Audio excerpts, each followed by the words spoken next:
It is Ryan here, and I have a question for you. What do you do when you win? Like, are you a fist pumper, a woohooer, a hand clapper, a high fiver? If you want to hone in on those winning moves, check out Chumba Casino. Choose from hundreds of social casino-style games for your chance to redeem serious cash prizes. There are new game releases weekly, plus free daily bonuses. So don't wait. Start having the most fun ever at ChumbaCasino.com. No purchase necessary. VGW Group. Void where prohibited by law. 21 plus. Terms and conditions apply. Hey, everybody. I just wanted to step in before this episode starts because there's a couple of things that have changed since we recorded this episode, but I didn't want to take it out, even though there was speculation in the episode about a few things. Some things I was right on, some things happened differently than how I assessed it to, and so I want to keep it in there for full transparency. First thing is we talked about the Hamas hostage release and the release of the Bibas family and Shiri Bibas. And her body was not the body that was given to Israel. We talked about it. We talked about how Netanyahu said that that was going to be a breach of the ceasefire and could cause a restart to the conflict. But we also mentioned that Hamas said that they were going to investigate, and I will admit, it was a little sarcastic that Hamas was going to investigate what happened there.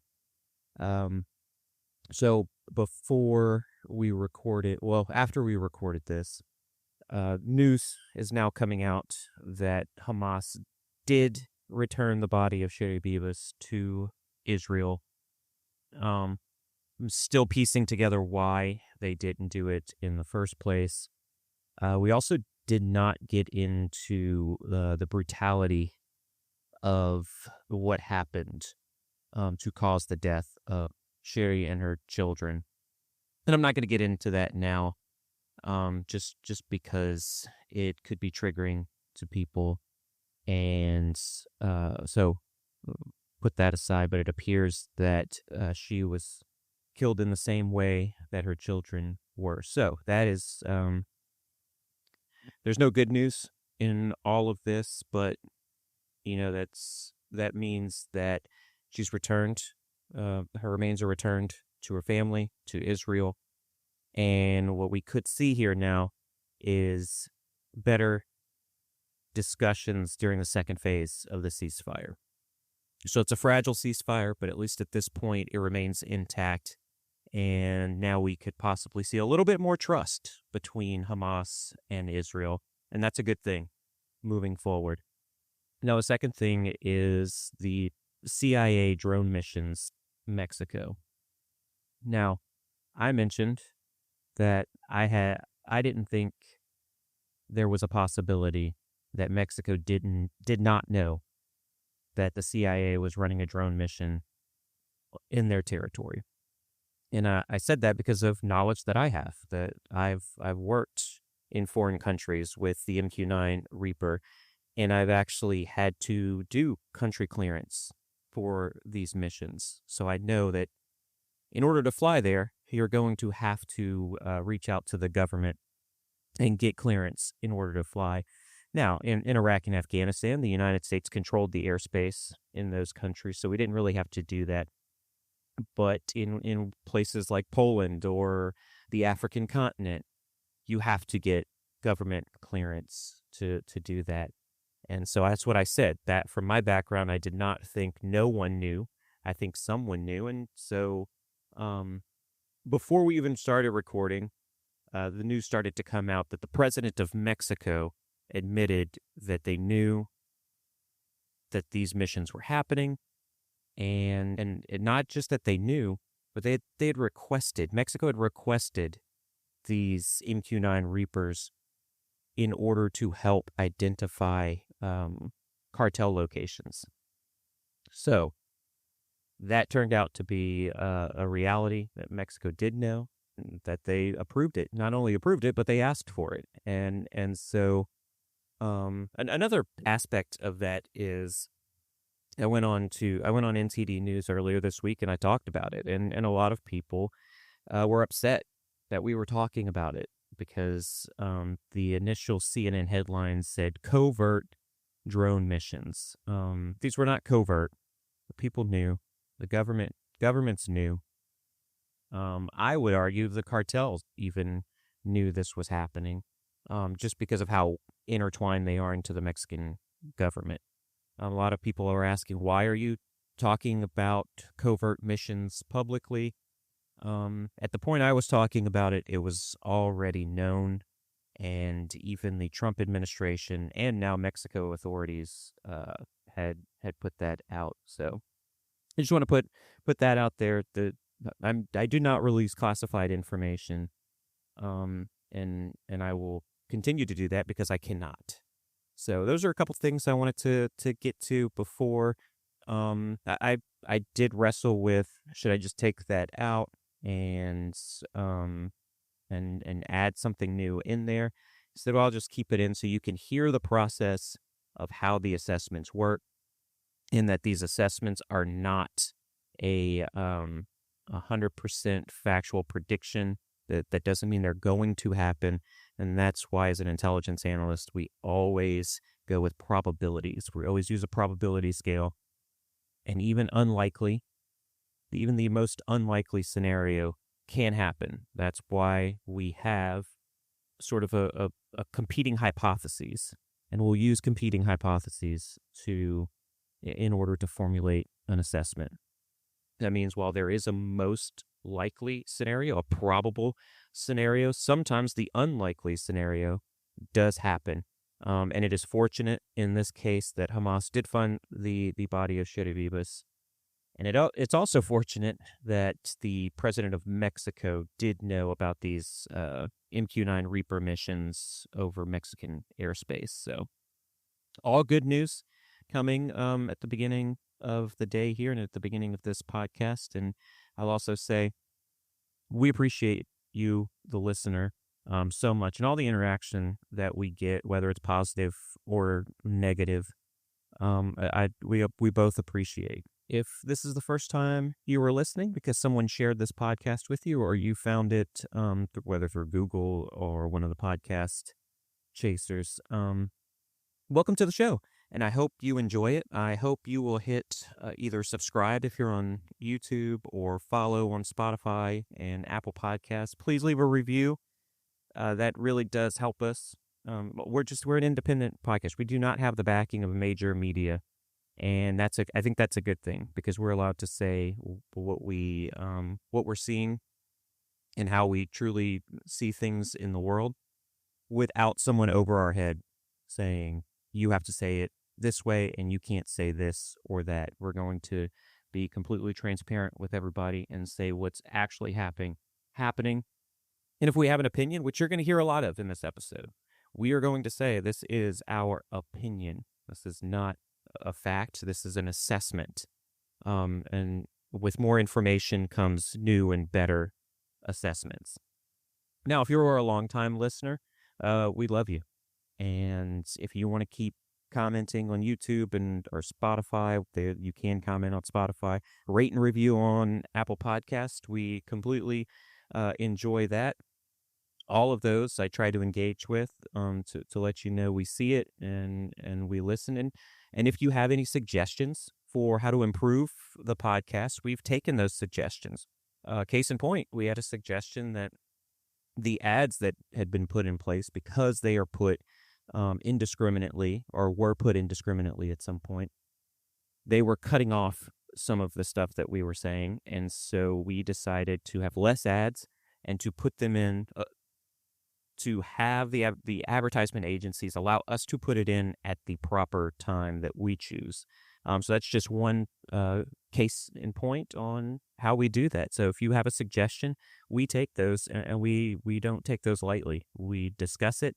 Tiana and I will discuss it, see if that is plausible, if that's doable, and then we implement it into the podcast. So I hope you enjoy this episode. It's a rather long episode. We had a lot of discussions just because of all the conversations around, honestly, Russia and Ukraine, and how President Trump and Ukrainian President Zelensky have been going back and forth. So far, nothing has completely dismantled negotiations, so that's another good thing. So, without further ado, here's the episode.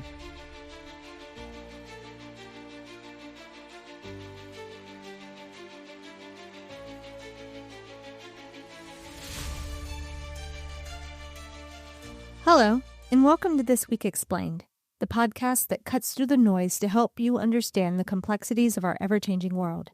I'm Tiana, and each week, my co-host Kervin and I break down the biggest global events and what they mean for you. This week, we are discussing the wars in Ukraine and the Middle East, the U.S. State Department changing its stance on Taiwan, and the cartels being designated as terror groups. First, let's start with Russia-Ukraine and the big picture. There's been a lot of debate about U.S. involvement in Ukraine's post-war reconstruction, the potential lifting of sanctions on Russia, and even Ukraine's role, or lack thereof, in Russia-U.S. talks. So, Kervin, can you please let all of our lovely listeners know what your take is on all of this? Yeah, well, you know what I say about the immediate emotional responses to all of this, especially when Donald Trump is the person that's involved. And it's because the situation is incredibly complex. And it's easy for the rhetoric here to become very polarized between pro-Russian or pro-Ukrainian conversations. But if we just step back and take a look at it objectively, there's a few things and a few key points I want to consider. First, there's this idea that was floated, first by Vladimir Putin, but now it's being trumpeted by President Trump, that Ukraine should be holding elections even as they're in martial law and going through a war right now, and that's sparked a lot of controversy. Now, critics argue that this particular conversation is a capitulation to Russian interests, but I think that oversimplifies the issue. Elections, I believe, are a cornerstone of democracy, and Ukraine's resilience as a democratic nation depends on its ability to hold free and fair elections, even under challenging circumstances. But what about the risk of Russian interference in those elections? Isn't that a valid concern for Ukrainians? Oh, yeah, that is a very good point, and it absolutely is a concern. And listen, Russia will almost certainly attempt to meddle in the elections, but avoiding elections out of fear of interference isn't a sustainable solution. You know, if all nations should stop holding elections because of foreign meddling, democracy itself is going to grind to a halt. I say this about Russia all the time. They have meddled in every U.S. election since you and I have been alive. That's just what they do. Now, on this one, the key is to ensure that the elections are as secure and transparent as possible. That's why I don't think they should be holding elections during a war with Russia. Now, Ukraine has shown remarkable resilience throughout this war, and I believe they can rise to the challenge after this war is over to hold elections. They definitely should hold elections. I want to say this again. They should hold elections after the war ends, and definitely not while they are actively engaged in combat on their own sovereign land. Okay, so you say they shouldn't be holding elections until after the war ends. Do you think Putin is pushing for them to hold elections while they are still in the midst of combat because he knows they will be more distracted with what's going on and they can meddle easier, or he can meddle easier? Yeah, so absolutely. I want to clarify quite a few things here with the conversation about the elections. And the conversation is, one, Russian disinformation that Zelensky's a dictator because he won't hold elections. He cannot hold elections because martial law was declared February 24th, 2022. Why would martial law be declared February 24th, 2022? That's the day Russia invaded. Now, people will say Zelensky declared martial law to stay in power. Zelensky has the power to declare martial law, but it's not implemented until Parliament in Ukraine officially implements martial law. So can Zelensky stop martial law in Ukraine? He can declare that it's over, but until the Parliament declares that martial law is over, it's not over, and elections can't be held. But you are absolutely right, and you've been doing this podcast long enough to know Putin and how he acts. That's what he wants to do. But Trump is saying, the same thing, that they should still be holding elections. And he's also saying that Zelensky is a dictator. Yes, and so why... It's fun, like pot, meat, kettle. That has been my response to it as well, pot, meat, kettle. For both of those people. Right. All, And honestly, this might derail the whole podcast because we can talk about how, first of all this came about because there was a deal in place for the 50% of Ukrainian rare earth minerals to be transferred to the United States or held by the United States. That deal was ready to be signed. Both General Kellogg, who is the envoy that's discussing this and making these agreements, plus Zelensky's team had agreed to this. And then Zelensky came out and said at first he said, we're not agreeing to the 50% rare earth minerals, and that Trump needs to stop talking in Russian disinformation. That pissed off Trump, who then started publicly saying Ukraine needs to hold elections. Zelensky's a dictator. Really just trumping up these honestly Russian disinformation, information sphere type of dialogue. That's how all of this happened. And so he got mad at Zelensky for doing what? Exactly what Trump does every day. Right. When he wants to get his way, he goes to the public and he says something that isn't necessarily true, but that he might have the ability to make that decision. So what am I saying there? Zelensky said, we're not agreeing to this rare earth minerals deal. But we found out that Ukraine had agreed to it, and it was ready to be signed. And now we're having this very public argument, and all of this is going on. And so Putin's using it to his advantage. Why? Or how is he doing that? He has gotten really some right-wing creators and influencers to also trumpet the same talking point. And so now you're seeing it all over the social media that to try to pressure Zelensky into caving to something that Putin wants him to. Okay, well, let's shift to another contentious issue, which is the potential lifting of sanctions on Russia as part of a peace agreement. Some argue that this would reward Russian aggression. What do you think about that? Yeah, and that is a tough one, Tiana. Sanctions on Russia were imposed because Russia's the aggressor. They invaded Ukraine. I feel like people are forgetting that. Well, that's there is a dialogue going on now where during the G7 summit, U.S. officials refused to admit that Russia is the aggressor. And that's because planning to invade Greenland. That's it. No. Or no, was it Greenland or Iceland? Greenland. Greenland and then Canada. And then possibly the canal. Yeah, possibly the Panama Canal. Gaza, that's another U.S. territory. Beach. Trump Beach, yeah. Trump Resort in Gaza. So, look, this is all this conversation is Trump trying to get his way. And that's why he does this publicly. And we talked about this, last week or 2 weeks ago? It was last week. Last week where And probably the week before that as well. Yeah. But I kind of mentioned how all of these conversations happen in the background, and we never hear about it. So someone like Obama would have a conversation with someone like Putin. We caught it on a hot mic years ago where he said, tell Putin that when I win the next election, I'll have more flexibility to do things that he wants me to do. That was caught on hot mic. Wait, who said that?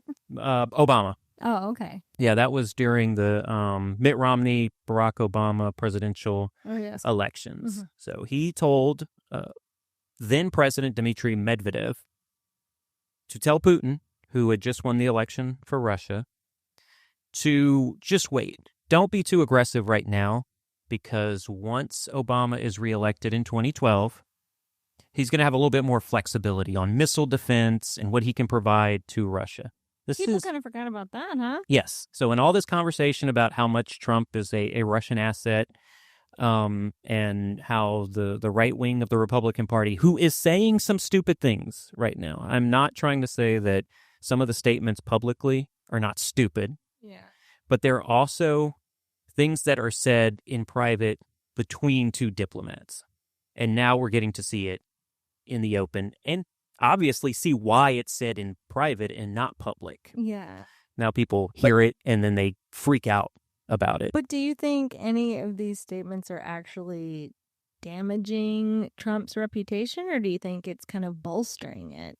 That's a tough. I mean, I guess it depends on who Can Trump's reputation be any worse than it already is? I don't know. I don't know what it is. I try to stay away from that. So I'm talking about it from an international perspective. Yeah. Right. So his reputation is already one of the worst. We say that, but at the same time, it seems like a lot of leaders are wanting to actually capitulate to him. It seems like a lot of them are like, think we accept you. Welcome. I think some of them understand what I've been saying for a while, in that this is what we learned in 2016 is who Trump is. So he's going to say some ridiculous stuff in public to get an emotional response in order to kind of mediate something that he wants. And some leaders understand that, and they're seeing it, and they go, okay, not all of them, but some are saying, I know how this guy works. He's going to say some ridiculous stuff in the public, and when we talk privately, maybe we can have a discussion, and I can get what I want out of it. He'll be more middle of the road. Yeah, the U.S. is going to force Ukraine to capitulate 100% to Russia. In my mind, is BS, because it's General Kellogg who is doing the negotiations for this. And General Kellogg, who just today posted on X, and he said publicly that it is the U.S. position that Russia is the aggressor in this war, that Ukraine is a sovereign nation that needs protections, and the U.S. is going to stand firm with Ukraine. That's what the envoy to Ukraine is saying.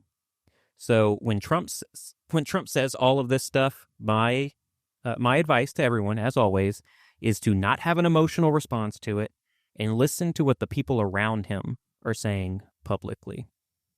Even Marco Rubio, who some say have spoken in a fashion that is pro-Russian, he is still saying, Marco Rubio is still saying, the State Department lead, he is saying Ukraine is a sovereign country and needs protections. So all of this is basically a business deal. But couldn't, Trump see this as people going again and then fire them?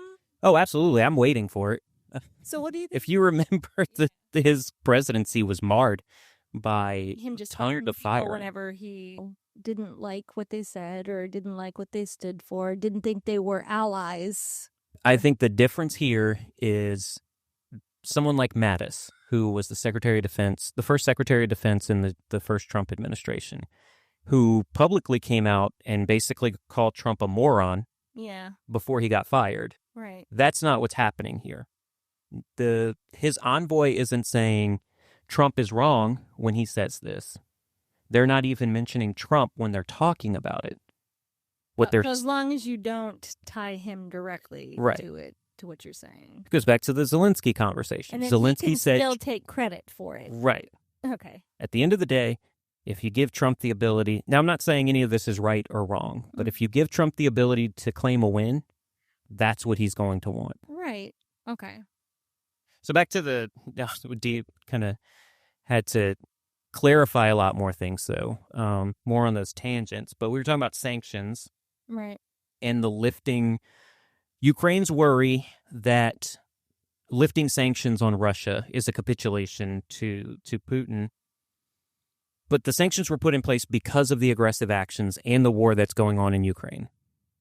If a peace deal is reached and the hostilities cease, you have to lift the sanctions. That's the logical next step.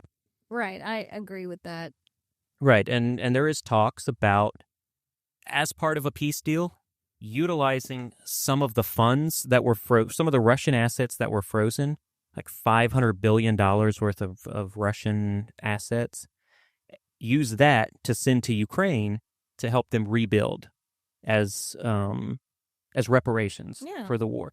And why that's brilliant is they're not Russian assets anymore, right? Because they're frozen. So I don't think Putin ever thought, I'm getting that money back. So now he can claim a win in saying, look, the rebuild of Ukraine didn't cost us anything, while Ukraine is using $500 billion in seized assets that had been frozen for 5 years. So it's a smart move by all players to do that, and I think they need to keep discussing those things. But those are the facts about the peace deal negotiations. You're going to see a lot of one-sided conversations. Russia's going to claim they want all of this stuff. Ukraine's going to claim, I want all of this stuff. And at some point at the end of the peace deal negotiations, we're going to see a movement more towards the center where I hope there's a fair deal for all.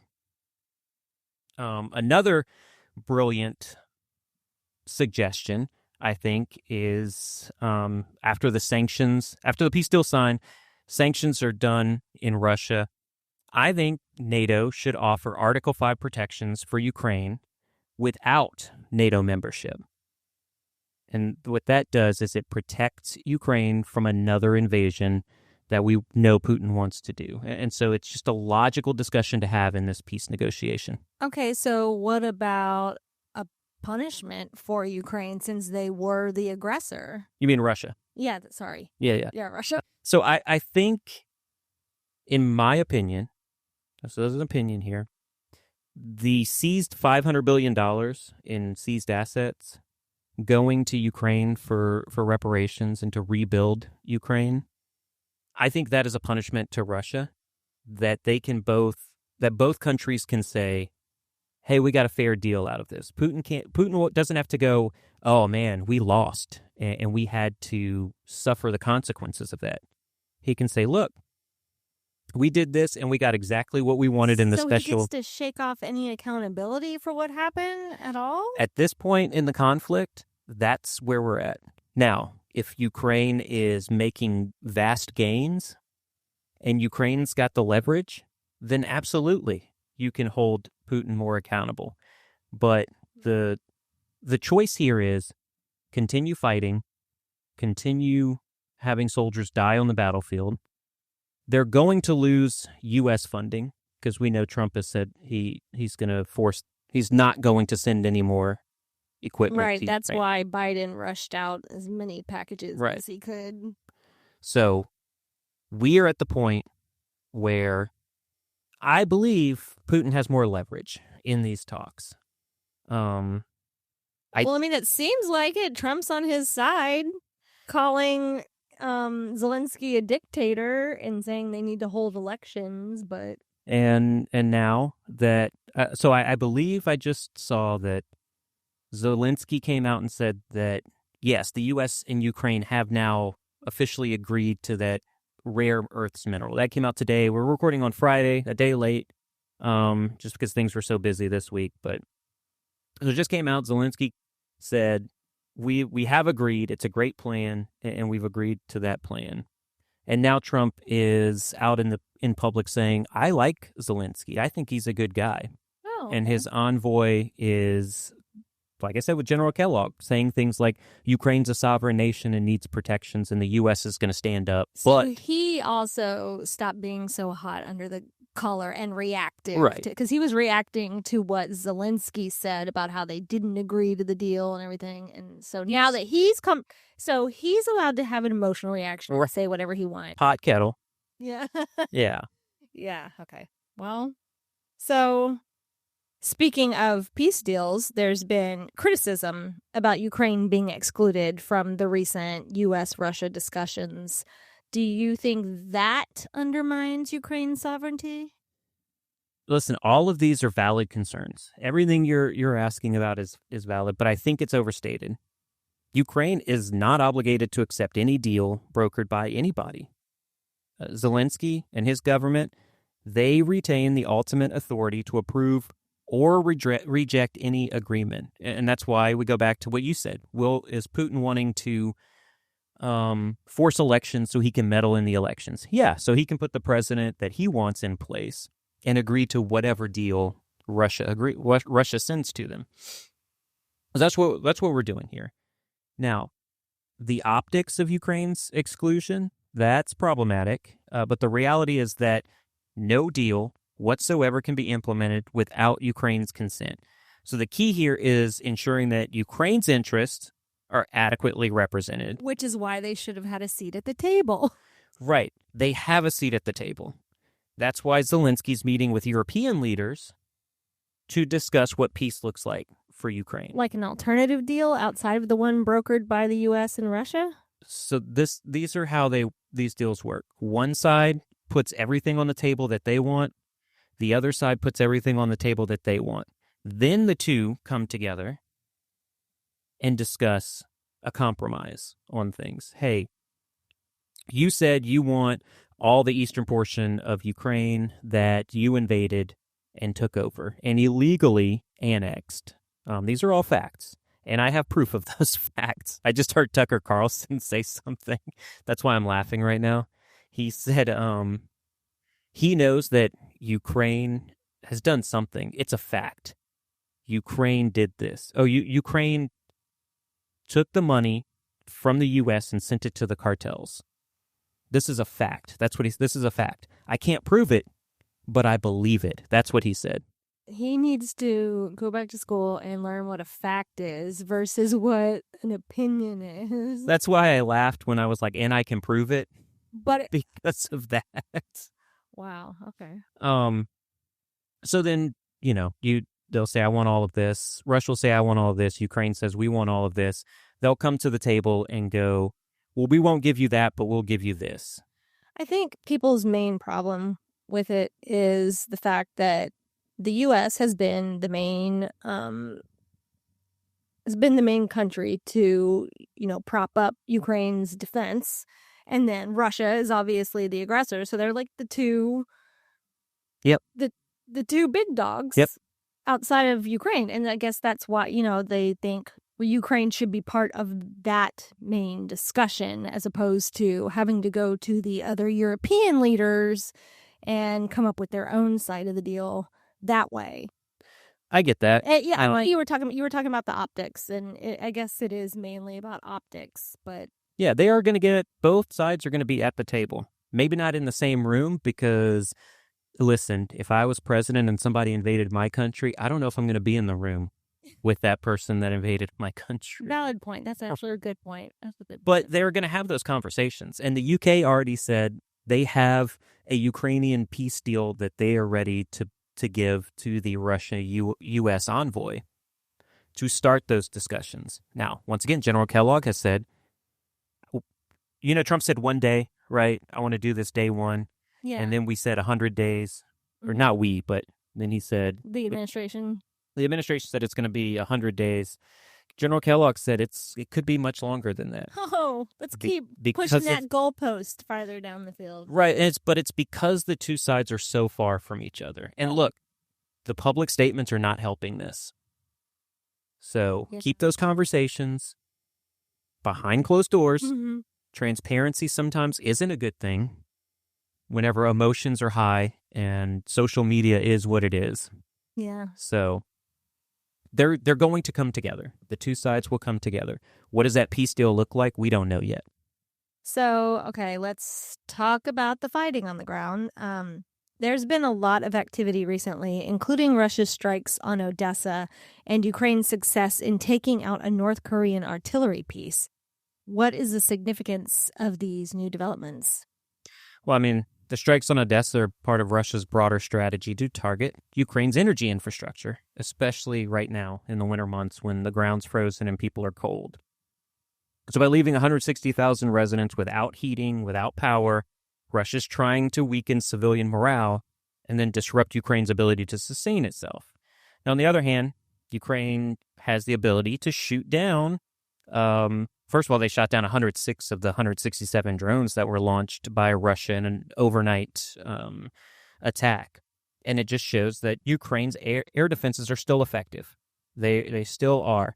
Even with the sheer volume of attacks, they're effective. Now, the interesting part about that is that these recent attacks occurred hours after a Russian official denied claims that Russian military was targeting Ukrainian infrastructure. And that was during their meetings with the Trump envoy. So, as Maury Povich would say, that was a lie. No, the lie detector determined. Oh, that was a lie. You were close. Close. Okay, well, you brought up the U.S. envoy meeting with Russian officials. So what can you tell us about the broader context of U.S.-Russia relations? And how does this fit into the bigger picture? Yeah, I mean, I'm not telling anybody they don't already know. Historically, U.S.-Russia relations are shaped by competing priorities. The Obama administration, as I talked about before, tried to what Hillary Clinton famously, with her big red button, called a reset of relations. But ultimately that effort faltered because Russia then annexed Crimea in 2014. Now, the Trump administration has taken a more transactional approach. They are prioritizing economic and strategic interests. Look, the recent draft agreement proposing U.S. control over Ukraine's resources is part of this trend. That's what Trump is trying to do here. But I do think the U.S. needs to be very careful because that risks undermining Ukraine's sovereignty. The challenge for the United States is to support Ukraine's independence while also addressing its own U.S.-owned strategic concerns. Well, before we wrap up talking about Russia-Ukraine, let's reflect on the missed opportunities for peace. Some argue that negotiations could have been possible early in the war back in 2022. So what do you think about that? Yeah, it's always easier to analyze these decisions in hindsight. So let's do that because it's easy to do. Here's how I see it. After Russia's initial push to control Kyiv failed in 2022, there was this opportunity to make an attempt to force Putin's hand and, at the very least, publicly offer him an off-ramp to this conflict.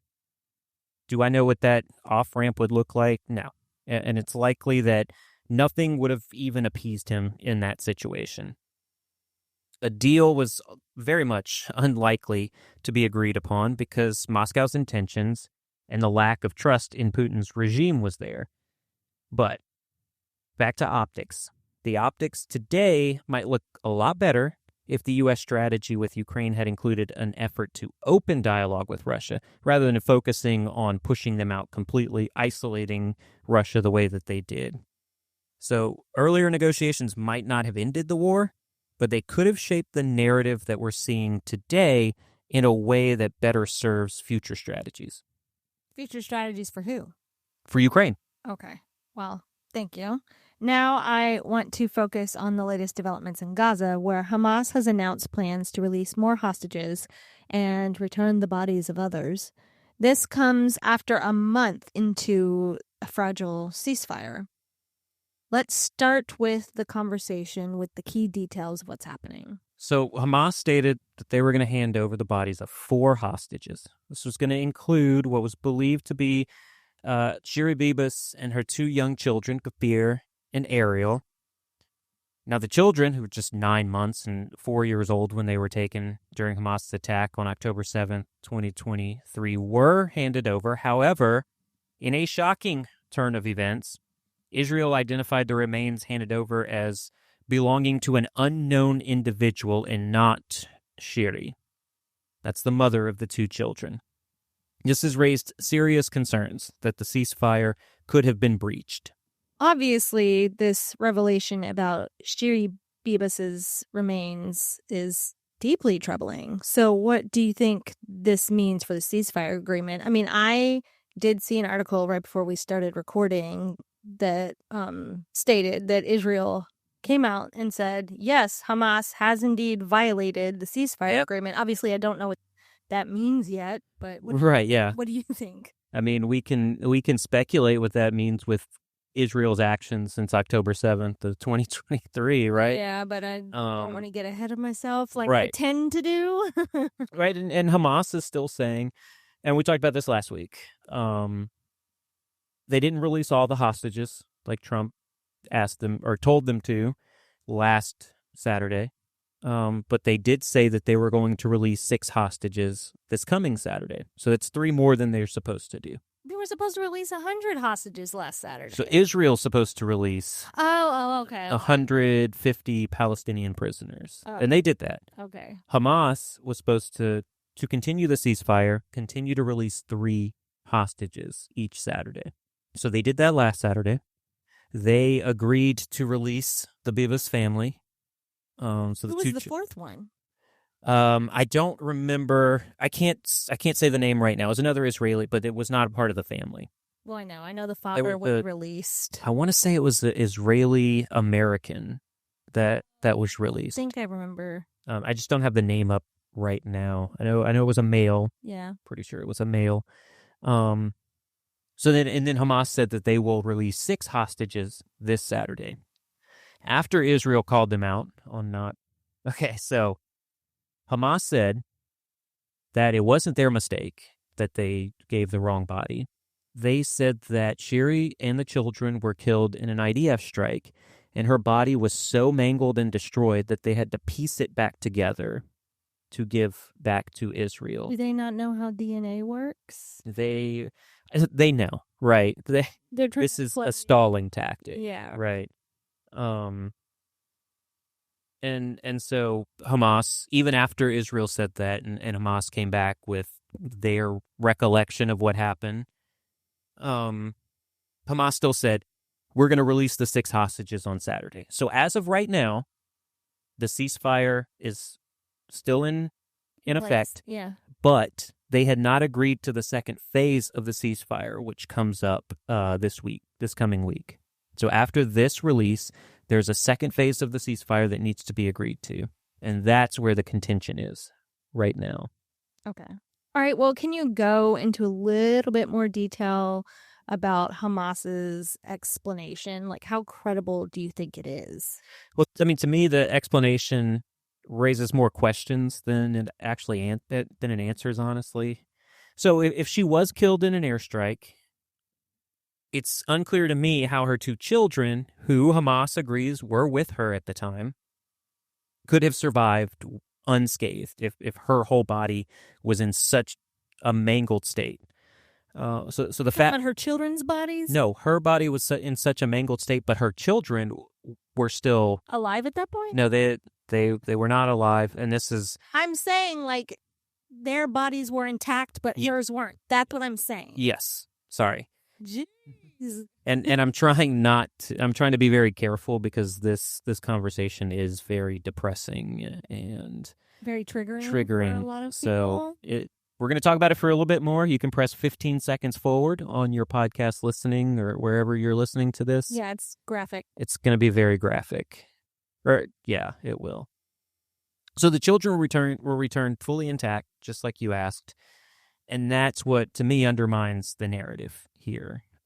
Also, like you said, did Hamas not know how DNA works? Well, Israel does. They have a very sophisticated forensic capability.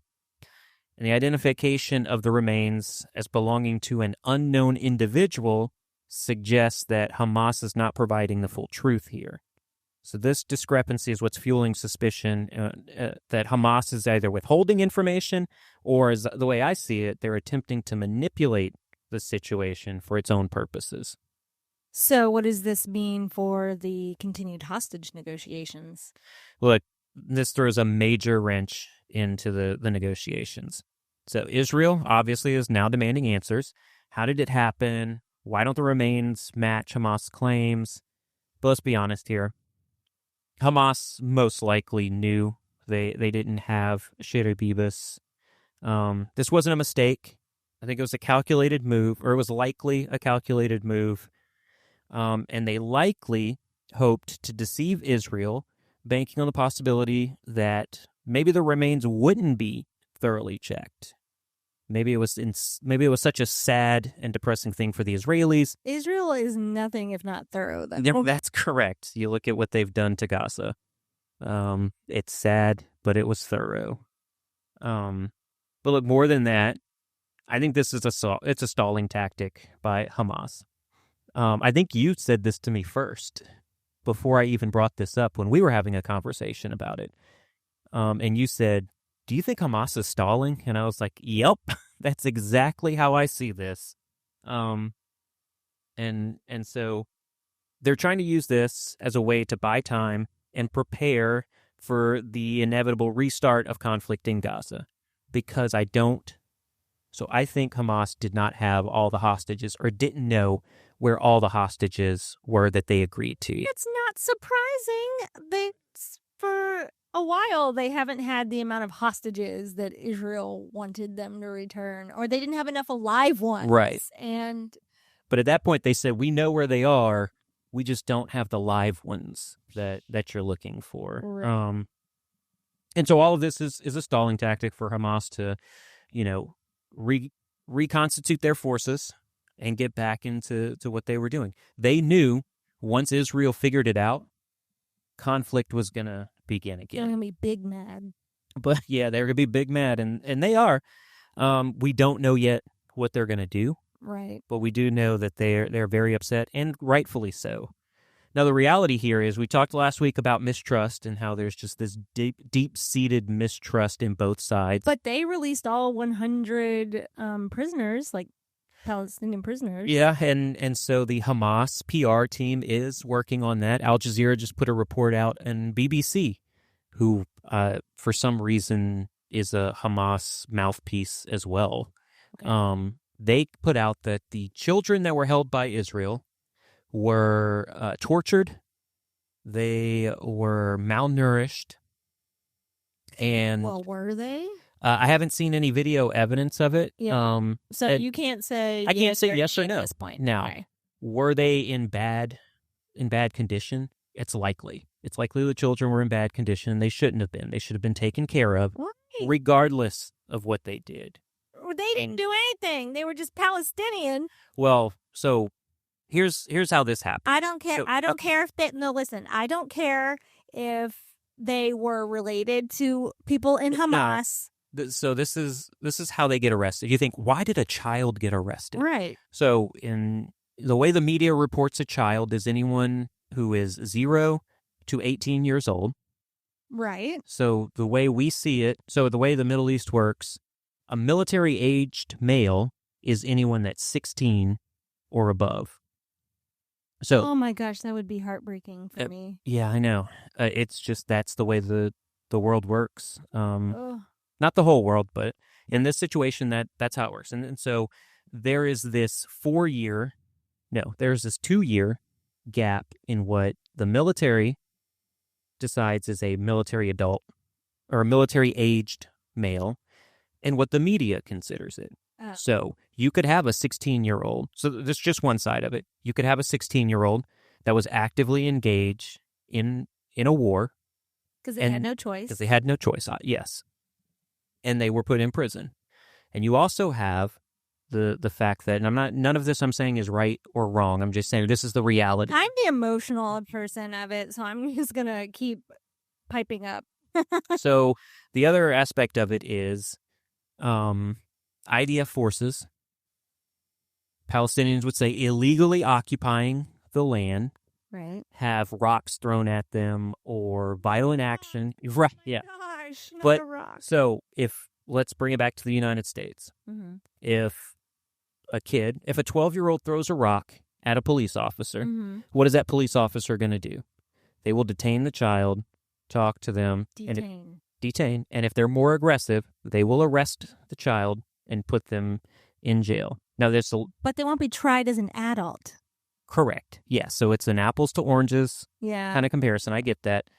But that's as close as you could come to on the American side of things. If you're going to throw rocks at police or military, there's going to be consequences. Okay. And once again, this is the realities on the ground, not my belief on whether that's right. Yeah, not saying it's right or wrong. Okay. All right. Well, let me ask you this then. You mentioned Hamas is potentially using this as a stalling tactic to prepare for a renewed conflict in Gaza. So do you think that this incident could also serve as a pretext for Israel to resume military operations there? Yeah, I still have it as possible.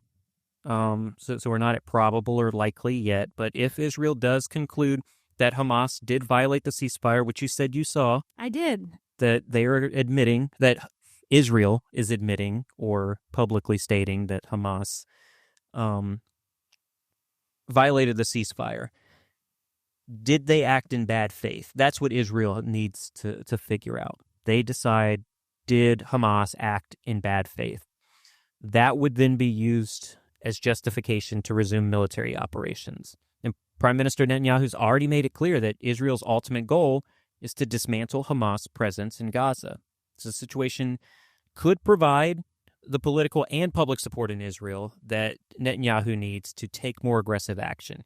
I will warn against that because such a move is going to come with significant risks, including international condemnation and then further destabilization of the region.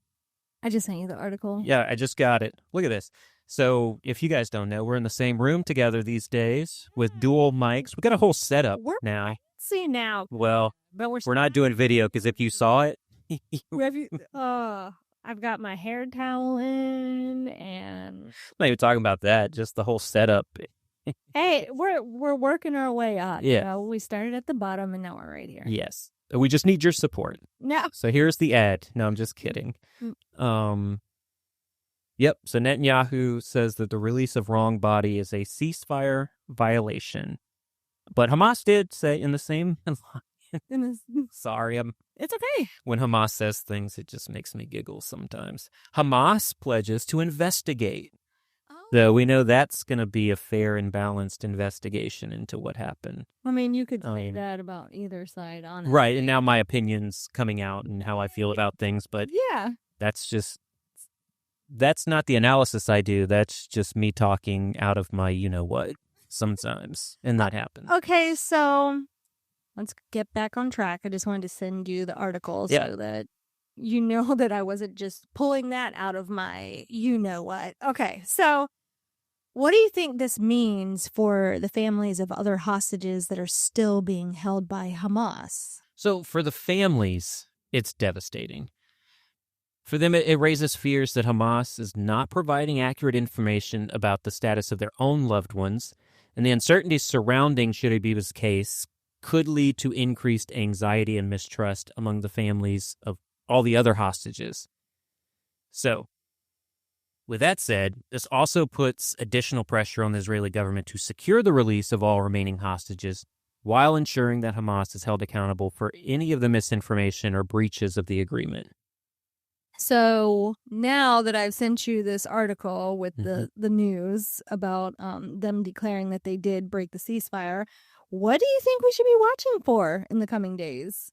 Yeah, so my first one would be that announcement that Hamas had breached the ceasefire. So we've got that.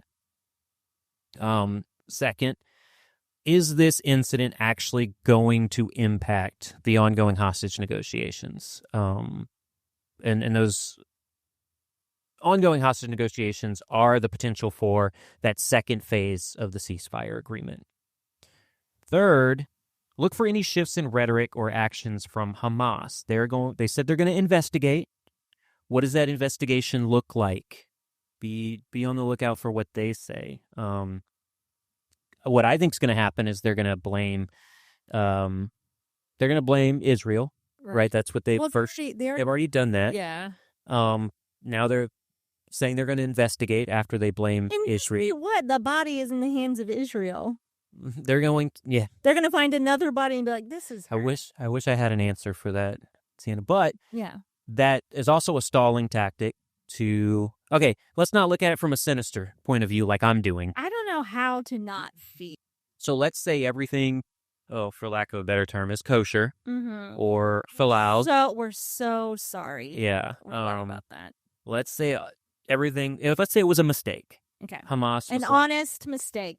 We really made a mistake. We thought that was her body. It was your fault, Israel, but we thought it was her body. And they go back. So that's a stalling tactic. Right. But they go back and they say, hey, let's go look at the site again and see what we can find. Let's say that they do that. That's an investigation. The hope would be they go back, they look for the body, and they find it, and they go, oh, we did make a mistake. Here's the body. We're very sorry. Put the trust issues aside, because what are people in Israel going to say? You knowingly did that and tried to keep the body to yourself for future leverage. Yeah. But we're not looking at it from a sinister point of view. That would give some trust between Hamas and Israel if that were to happen. Do I think that's going to happen? Absolutely not. It's unlikely. So you don't think they'll recover her body? I don't, no. But if they did, I would love to be wrong on this. Right. So I put it at unlikely. It's not absolutely not like I said before, but unlikely that that's going to happen. I do hope it does. And that's because that would ease tensions if they were able to do that. And then the last thing to keep an eye out is for the humanitarian situation in Gaza. Israel has let Egypt come in and do some repairs and some reconstruction on Gaza. I think that's a good thing. Yeah. Egypt and Jordan are convening to figure out who they're going to accept amongst the Palestinians into each country as refugees while Gaza is being restored. Because it's not good to send 1 million people back to Gaza and put them in a tent waiting for their house to be repaired. Oh, I know. Well, I mean, it's definitely not the same thing, but the closest thing I have to compare it to is FEMA trailers. Yes. And these are far worse, right? These tents. Yeah. Which are already flooding, yeah, I saw. The tents are obviously far worse than a FEMA trailer, but that's the closest thing I have to, during hurricane destruction, people were shoved into FEMA trailers until they could get the insurance, which that's another thing. I'm pretty sure nobody in Gaza had insurance to. Yeah, I wish I don't know how it works. I don't know how it works either. So I'd be remiss to try to even say what's going on there. But so this it's a direct. What I was talking about with Egypt and Jordan is it's a direct result of Trump saying he wants to take over Gaza. Right. Egypt convened and said, you know what, we're going to work on our own plan to take in the Palestinians, rebuild Gaza, and give it back to the Palestinian people. I hope that's what happened. I hope so too. So that's going on right now.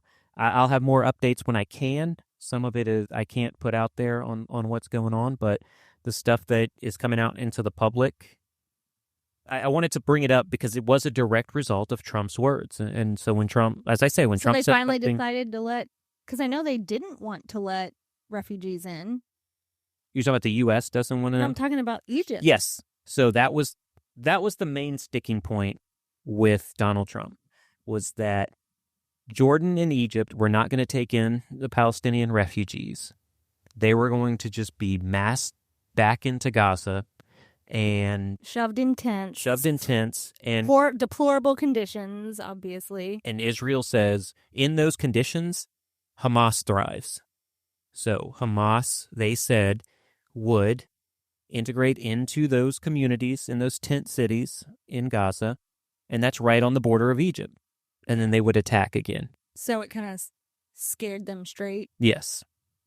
And so now Egypt and Jordan are working on a plan to temporarily hold the refugees, reconstruct Gaza. Temporarily is what's important here, because, Trump and Netanyahu both came out and said, we are just going to resettle them. The Gaza Riviera. The Gaza. Trump Riviera, I guess is what they called it, right? Something like that. Yeah. Something ridiculous.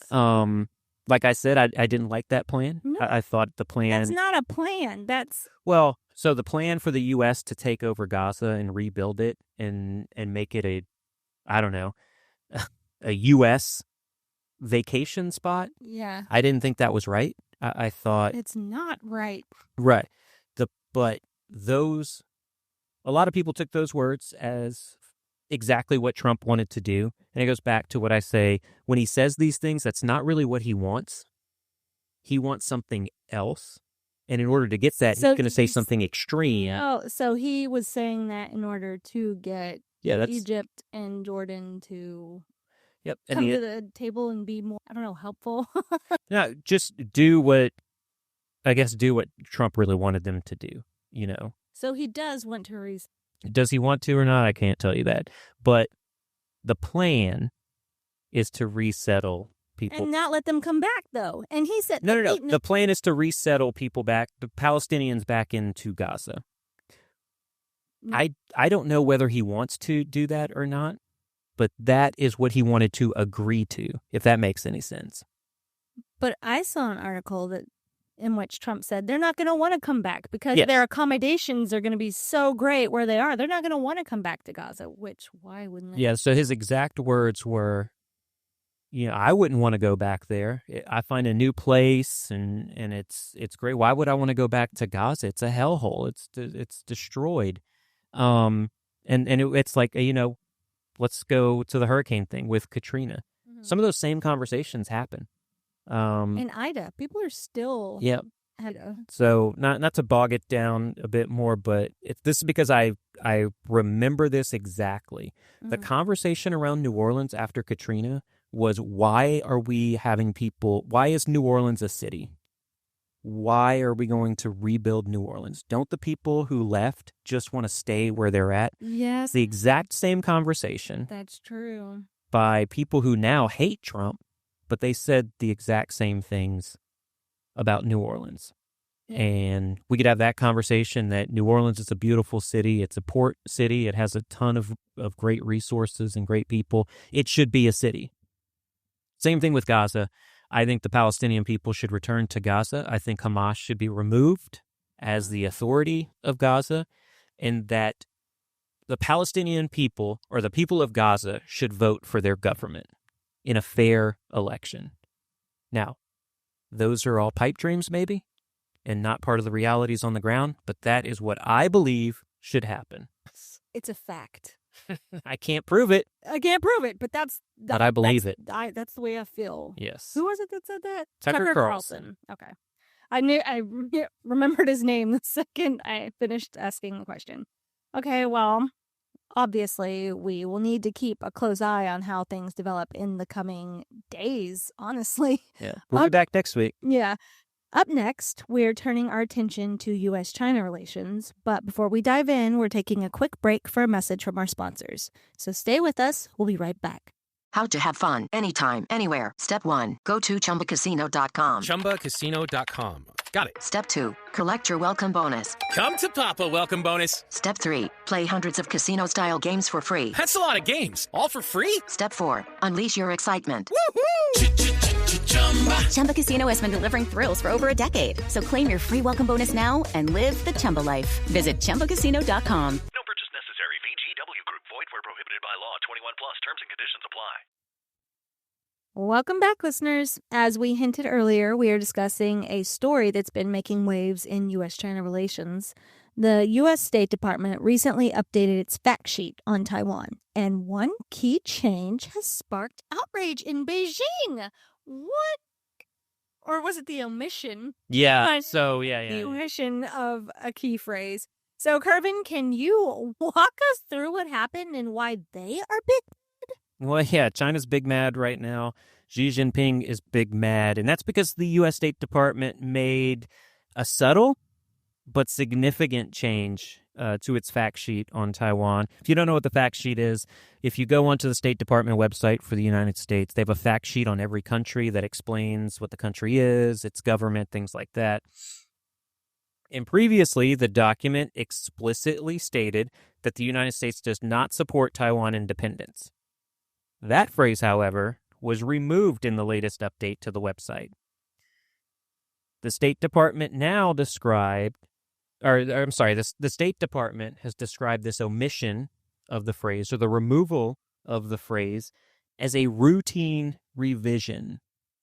Now, the updated fact sheet also added language about supporting Taiwan's membership in international organizations. This is from the State Department, quote, where applicable, unquote. And they also highlighted Taiwan's cooperation with the U.S. on defense and semiconductor technology.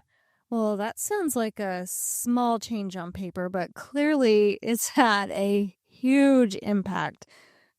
Let us know. This is what people want to know. How has China reacted to this? China is furious, to put it bluntly. Beijing views Taiwan as a breakaway province, and they oppose any actions that could be interpreted as supporting Taiwanese independence. Now, Chinese Foreign Ministry spokesperson did call the revision a, quote, serious regression, unquote, in U.S. policy, and they accused D.C. of sending a, quote, wrong and serious signal, unquote, to what they call separatist forces. That's what they call the forces in Taiwan. I'm sorry, that's what they call the government in Taiwan.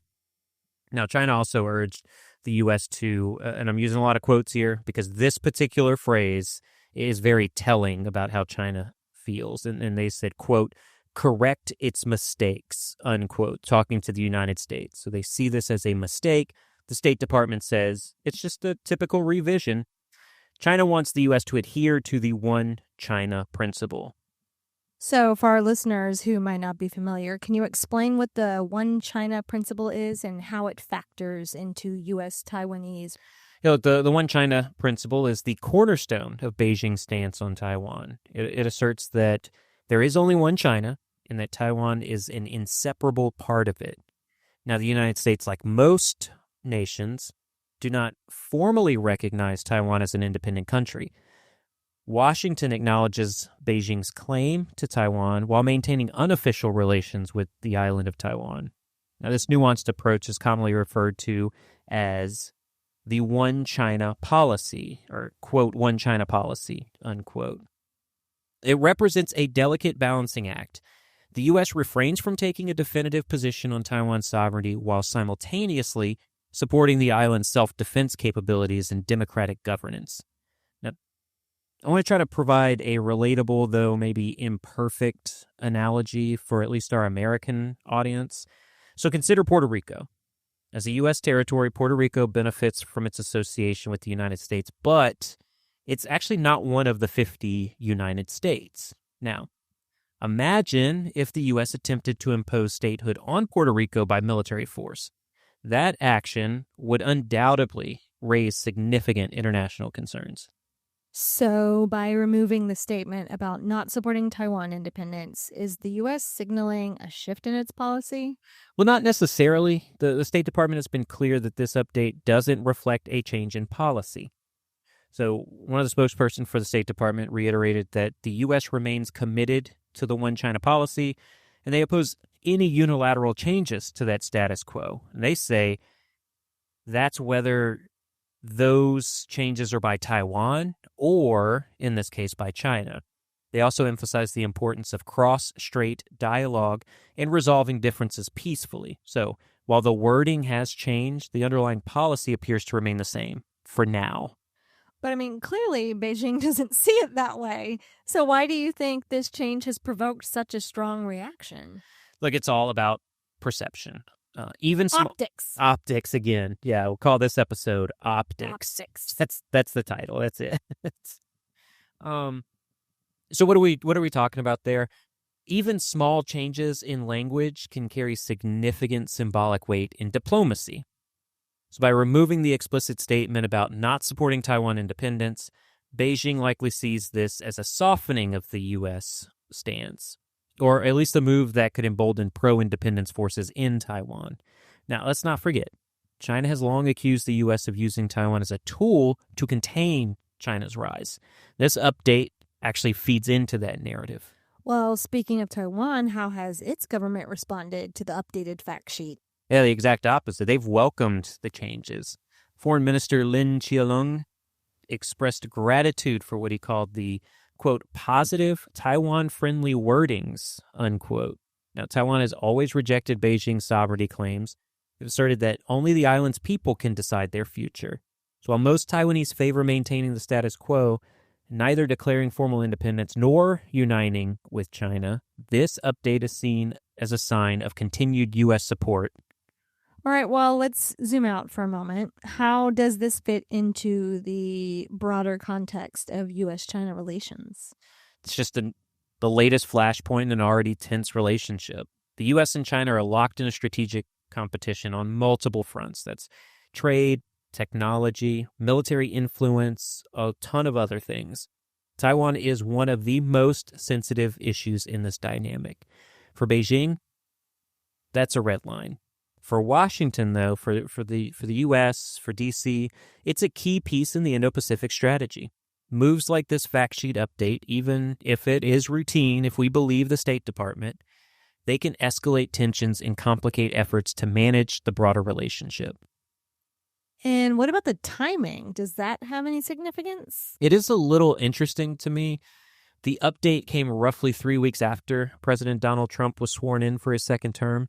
Now, while the State Department insists this was a routine update, it's hard to ignore the broader geopolitical context. I don't get why they would need to take that out, just that specific Yeah, look, verbiage. it's unlikely it was a routine. Oh, we just updating They're it. gaslighting China. So Marco Rubio is the head of the State Department now, right?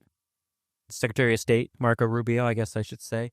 Friend of the podcast, Rick Sanchez. They're actually buddies. But he, during his confirmation hearing, everything he talked about was China's aggressive actions towards Taiwan, that China is looking to disrupt the U.S. economy, and to deter China is the best way forward for the United States. That's very telling now that we have this revision of the State Department fact sheet on Taiwan. So, all that said, the U.S. has been deepening its ties with Taiwan. They've done arms sales, high-level visits between diplomats, and this update could be seen as part of that trend, even if it wasn't intended as a deliberate provocation. So where does that leave us? What should we be watching for next? Keep an eye on three things. First, how Beijing responds beyond the rhetoric we talked about. Are we going to see military drills near Taiwan? Are we going to see more intelligence gathering, other forms of pressure? That's what look out for on the side with China. Second, how does the U.S. continue to engage with Taiwan? I'm looking especially in areas like defense and technology, microchips. Lastly, how is Taiwan going to navigate this moment? The island's leadership will need to balance welcoming U.S. support with avoiding actions that could escalate tensions with China further. As always, a lot to unpack and even more to watch for. So now let's get into a major revelation, which is the CIA, under the Trump administration, has been flying MQ-9 Reaper drones over Mexico to spy on drug cartels. This is part of a broader shift in U.S. national security strategy, and it's raising a lot of questions about sovereignty and counterterrorism and U.S.-Mexico relations. Let us know what's going on there. Well, look, this revelation highlights a significant evolution in U.S. counter-narcotics and national security strategy. We're seeing that the CIA is using MQ-9 Reaper drones over Mexican airspace, and it signals a shift in how the U.S. is addressing this transnational threat that's posed by drug cartels. These drones, typically associated with counterterrorism operations, those in conflict zones like Iraq, Afghanistan, Syria, Somalia, they're now being repurposed for surveillance missions closer to home. So while they're reportedly unarmed, they are capable of carrying out precision strike payloads like a Hellfire or a Sidewinder. And if that is the case, and they are used in that way, which I don't see that happening right now, that has the potential for escalation. Now, this move also brings up critical issues of sovereignty, as Mexico's cooperation, or lack thereof, will likely shape the diplomatic fallout. So why is the Trump administration taking this approach? It's all part of their broader strategy to treat transnational drug cartels as terrorist organizations. So the Trump administration has been pushing to reframe cartel activity as a national security threat, similar to how the U.S. views extremist groups like ISIS or Al-Qaeda. And this shift was outlined in the Trump transition document that he called, quote, 2025 Agency Action Plan, unquote. That directed intelligence agencies to reprogram counterterrorism resources to focus on cartels. Essentially, they're treating the cartels as a form of non-ideological terrorism. But the cartels aren't exactly the same as terrorist groups, right? What is the distinction there? Yeah, look, you're correct. While there are some operational similarities, like their use of violence and then the transnational networks that they utilize, cartels are fundamentally commercial organizations. They're focused on profit, not ideology. Although, we can't argue that profit is kind of their ideology. I would say that's an ideological perspective. Now, they typically do not try to govern populations or seize territory in the way extremist groups do. In fact, many cartels are already intertwined with elements of the Mexican government, and that complicates any potential military action. So, while the Trump administration's approach is aggressive, I don't think it's a perfect fit for how cartels actually operate. Well, speaking of military action, there's been talk of designating cartels as foreign terrorist organizations. And what do you think that would mean in practice? Yeah, look, I believe it was today or yesterday, they officially designated cartels as certain cartels as foreign terrorist organizations. And it opens the door for the U.S. to use military force against them, even inside Mexico. Now, what could this include? Does that include the Reaper drones? Yes, that would include Reaper drones, but that's military, right? We're talking the MQ-9s here are used by the CIA. That's a different budget. That's a different tactic. Quite a few differences. I worked special operations with MQ-9s, and we worked side by side with the CIA with their drone program, but we worked separately. We had separate missions from them, except for Osama bin Laden, which was the same mission that we worked together and could have failed miserably because of things the CIA was trying to do. But that's a different story for a different day. Just trying to tell my disdain for how they run things. Now, could this mean drone strikes on cartel leaders or drug labs? I think it's unlikely, but it could happen. Now, Trump himself has publicly mused about using military force against cartels. He even said in 2019 that the U.S. might need, quote, an army to defeat an army, unquote. His national security advisor, that's Mike Waltz, has also supported legislation to authorize military action against the cartels. So this isn't just rhetoric. This is a real possibility. Sounds like it could create some serious tensions with Mexico. So how has the Mexican government responded to these revelations? I mean, as you might imagine, they haven't responded well. The Mexican government has been very vocal about its concerns over their own sovereignty.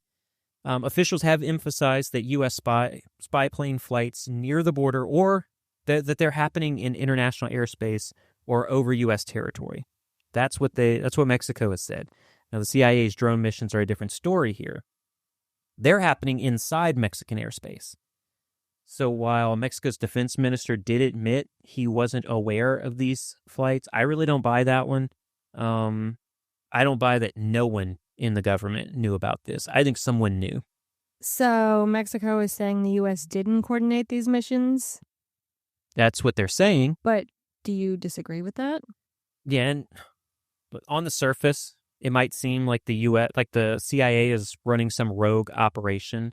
As we're prone to do. Right.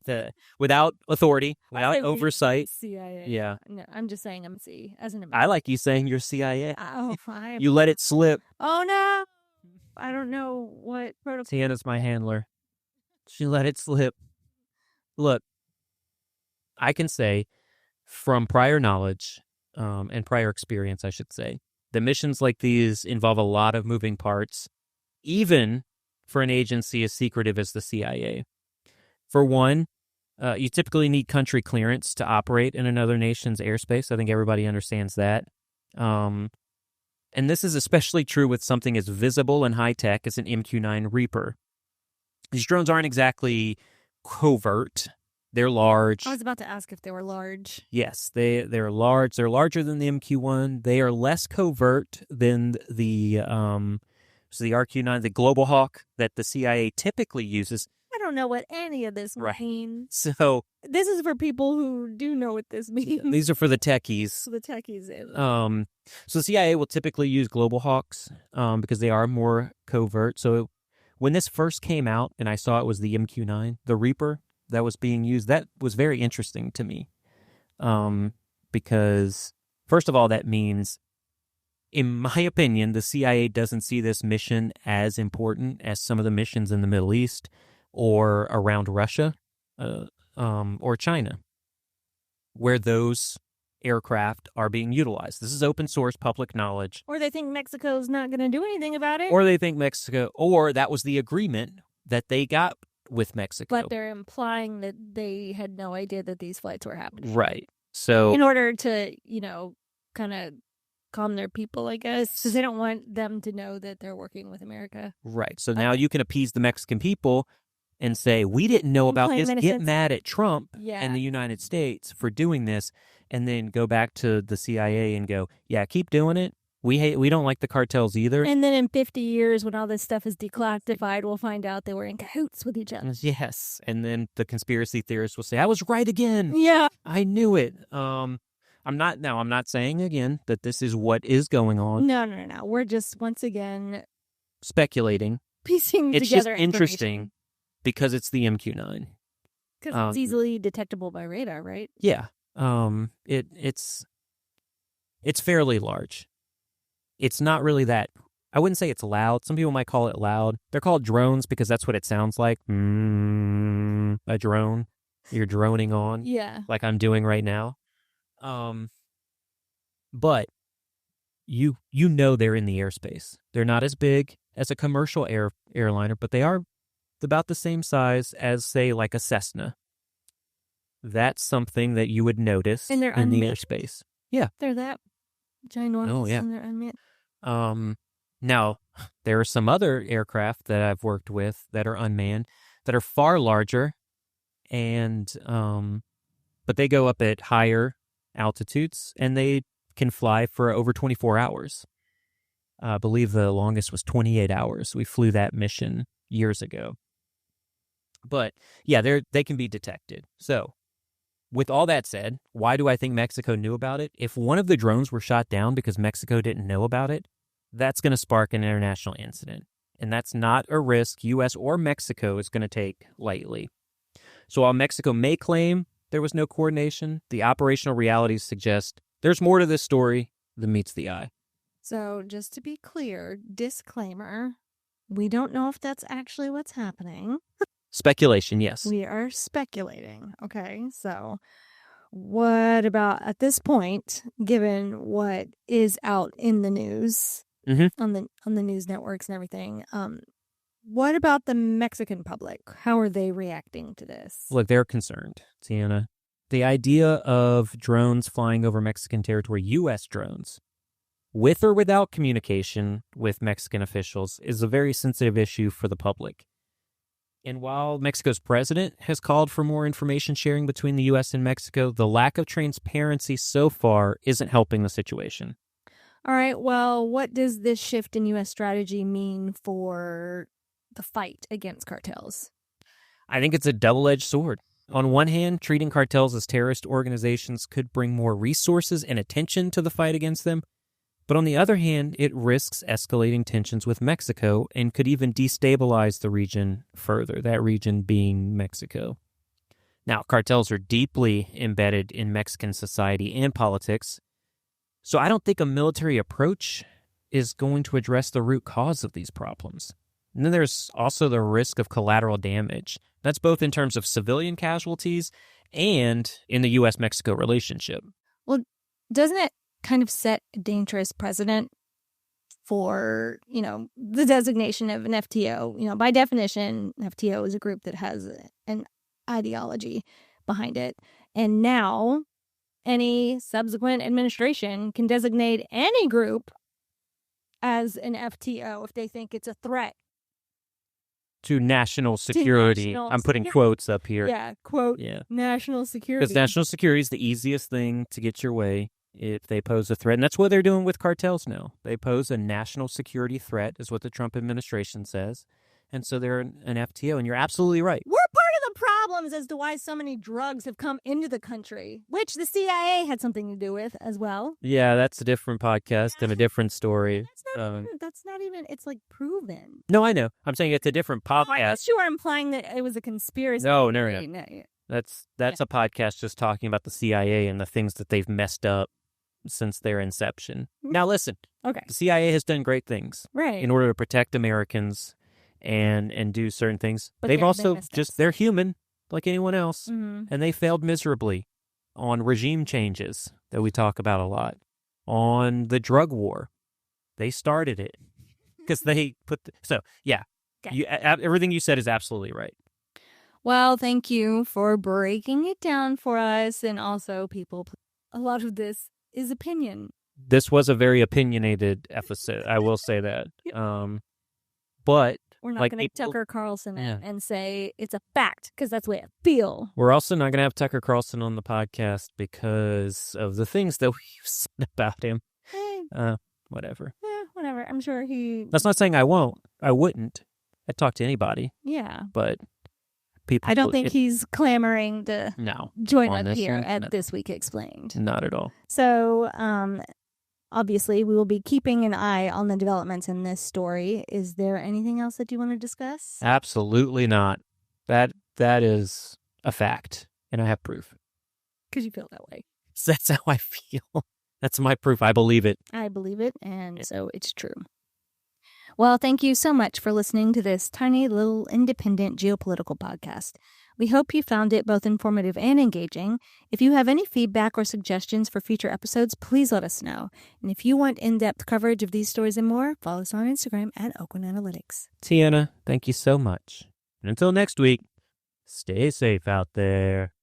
This podcast is a production of Unfiltered Studios. If you would like to know more about joining Unfiltered Studios, please visit our website at unfpod.com for more information. Hello, it is Ryan, and I was on a flight the other day playing one of my favorite social spin slot games on ChumbaCasino.com. I looked over at the person sitting next to me, and you know what they were doing? They were also playing Chumba Casino. Everybody's loving having fun with it. Chumba Casino is home to hundreds of casino-style games that you can play for free anytime, anywhere. So sign up now at ChumbaCasino.com to claim your free welcome bonus. That's ChumbaCasino.com and live the Chumba life. Sponsored by Chumba Casino. No purchase necessary. VGW Group. Void where prohibited by law. 21 plus. Terms and conditions apply.